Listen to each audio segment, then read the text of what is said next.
Hey team, welcome back. Today we're reading passage U, the painter, from the third text in the Simple Comprehension series.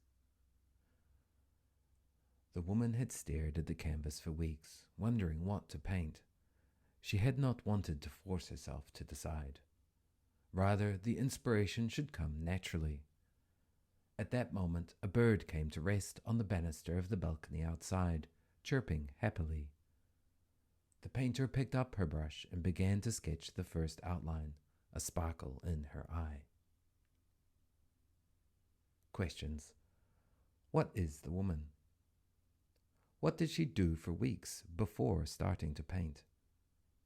What did the woman begin to sketch an outline of? Why did the woman have a sparkle in her eye?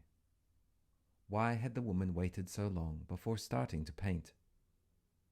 When the woman painted, what was her first step after deciding on what to paint?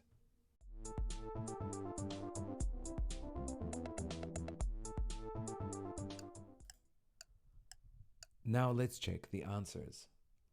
What is the woman? The woman is a painter. It mentions woman in the first sentence, wondering what to paint. What did she do for weeks before starting to paint?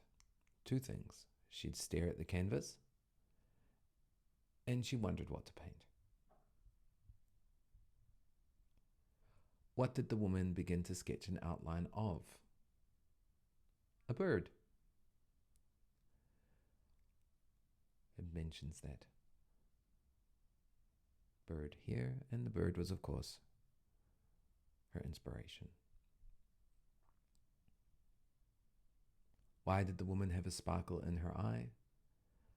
Because the woman had decided what to paint, or you could say the woman had found inspiration for her next artwork, which of course is what the woman was waiting for.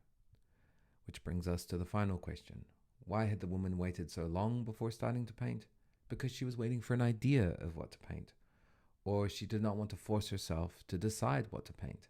And it says so in these two sentences 2 and 3. Thank you for your time. How did you go?